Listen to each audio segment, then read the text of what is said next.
Hi, welcome. In this video, I want to talk about the issue about the generating a physical, response with the dog versus perceptions change by way of a better relationship, And again, that's why I talk about engaging in, by way of being dialed into the relationship, but engaging a dog's stinking thinking, the right way, This is an issue about depth, about the role of influence. So I talk about certain, core themes here by way of influence, intentional control.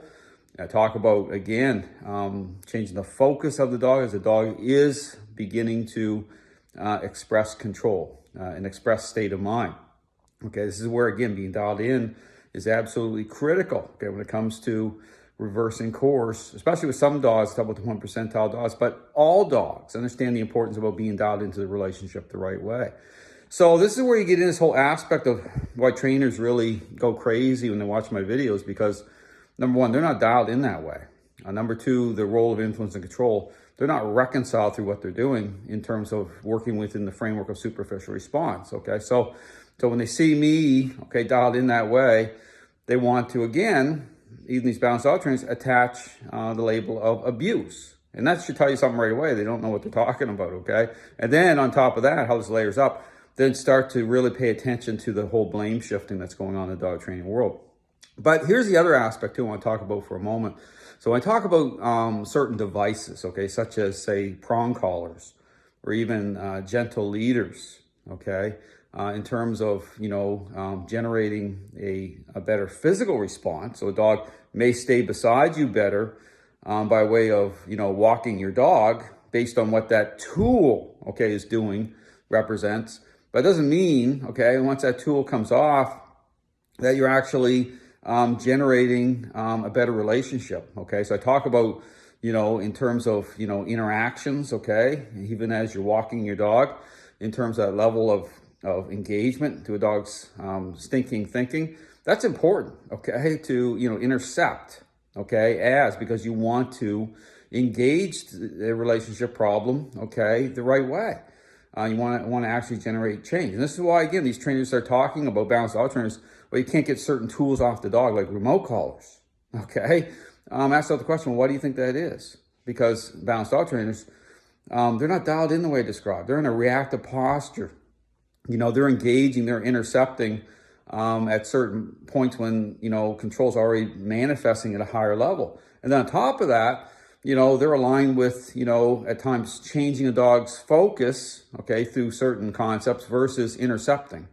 Understand, I get very specific as to the role of influence in terms of intercepting an expressed state. So understand that all is important. So when you hear me talk about why I don't use certain tools, it isn't just about being nitpicky that way. It's about, understanding that this has to transfer over, to the dog owner, the originator of the relationship. So everything matters, to generate what needs to happen for that owner to be successful. So that all those things add up in terms of that level of engagement, in terms of the relationship, in terms of a dog's, stinking thinking, That's all important. So again, that's why I use tools a certain way. I'm very specific about that. And why, again, I put that question out. This is why I put the question out. And considering that question, I just posted on my Facebook page, is the foundation. I mean, just think about it. It's the foundation of those who identify as balanced trainers, force-free trainers, these permissive trainers, play-based trainers, that they're, again, working within the framework, of superficial responses, how they're jumping into a relationship problem. The question is, what's the criteria? How are they establishing that the perceptions of these dogs are changing the right way? What's the criteria? Well, I talk about what the criteria is, influence and control, understand that that's not their criteria, then it's all assumption-based, totally inherently flawed. And again, this is why you wonder why so many dogs are being blamed. This is why you're wasting your time. You'll cycle through these approaches. Now that's why, It's not the dog's fault. It's it's the process itself, I define it. It takes a pathway intervention, interaction-based, reconciling those two core ingredients, engaging the relationship the right way, dialed into the dog's level of stinking thinking. But even to get a proper assessment on a dog when you walk into a situation, those two core ingredients, they have to be reconciled. And these trainers, that's not what it's about, okay? Understand, this is why there's so many problems in the dog training world. So again, understand, when I talk about certain devices, you know, the difference between a physical response and a better walk doesn't mean you have a better relationship, okay? Those things all have to align. They have to align the right way through a intentional interaction-based method that's gonna both engage the relationship, but also the dog's level of stinking thinking, as I call it, in terms of once a relationship problem is underway. Thanks for watching.